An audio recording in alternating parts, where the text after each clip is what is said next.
Welcome to easy learning 700। ये MGT 602 entrepreneurship की short lecture series का 28 लेक्चर है और इसका टाइटल है द ऑर्गेनाइजेशनल प्लान कंटिन्यूड।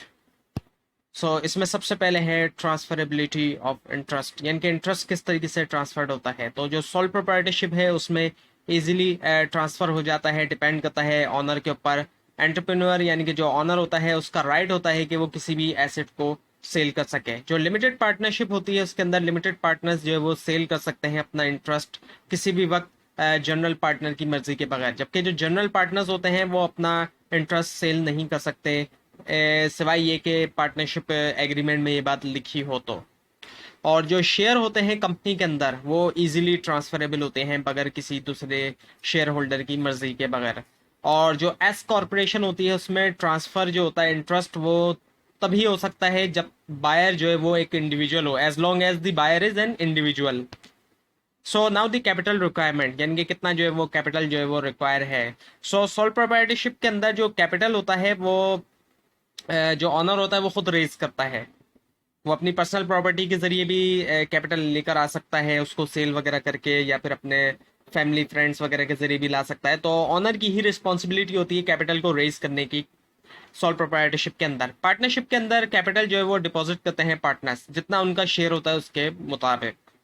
और कंपनी के अंदर जो है वो, यानी कि जिसको कॉरपोरेशन भी कहा जाता है, नया कैपिटल रेस्ड हो सकता है स्टॉक सेल करते हुए, जब शेयर सेल किए जाते हैं उसके जरिए, बॉन्ड्स को सेल करके भी हो सकता है। और इसके अलावा कंपनी के नाम के ऊपर भी पैसा जो है वो बोरो किया जा सकता है, क्योंकि कंपनी खुद एक आर्टिफिशियल पर्सन है। ये बात आपको बताई जा चुकी है और आपने कई जगह पढ़ी भी होगी।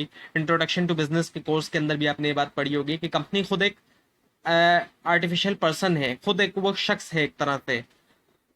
उसके नाम के ऊपर भी कर्जा जो है वो लिया जा सकता है, यानी कि कैपिटल जो है वो रेज किया जा सकता है कर्जा लेके।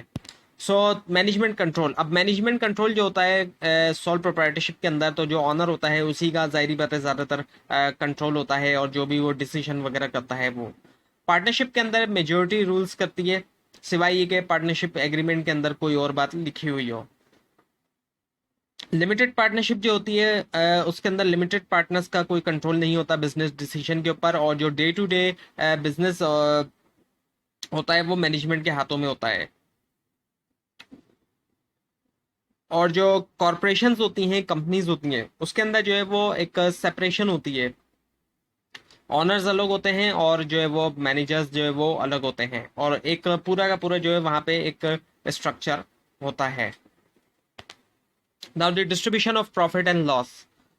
प्रॉफिट और लॉस की डिस्ट्रीब्यूशन की अगर बात की जाए तो जो सोल प्रोप्राइटरशिप होती है उसके अंदर जो ऑनर होता है, प्रोप्राइटर होता है, वो पूरा का पूरा प्रॉफिट रखता है बिजनेस का। जबकि पार्टनरशिप के अंदर जो डिस्ट्रीब्यूशन होती है प्रॉफिट और लॉस की वो डिपेंड करती है पार्टनरशिप एग्रीमेंट के ऊपर। और कॉरपोरेशन के अंदर जो प्रॉफिट डिस्ट्रीब्यूट किया जाता है वो डिविडेंड्स के थ्रू किया जाता है, और लाइबिलिटी उसके अंदर लिमिटेड होती है, अनलिमिटेड नहीं होती कॉरपोरेशन के अंदर। Now the attractiveness for raising capital. So proprietorship और पार्टनरशिप के अंदर ability to raise capital, capital को रेज करने की जो एबिलिटी होती है वो डिपेंड करती है सक्सेस के ऊपर बिजनेस की, और पर्सनल कैपेबिलिटी जो होती है एंटरप्रेन्योर की उसके ऊपर।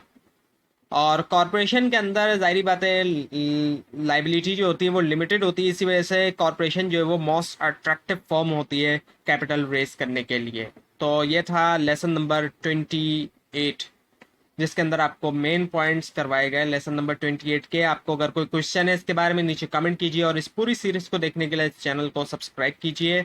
और ये स्लाइड्स भी अपलोड कर दी जाएंगी, उनको आप नीचे डिस्क्रिप्शन बॉक्स में दिए गए लिंक से डाउनलोड कर सकते हैं। लेकिन अगर आपको लिंक ना मिले इसके लिए आप नीचे कमेंट कीजिए। Thanks for watching this video.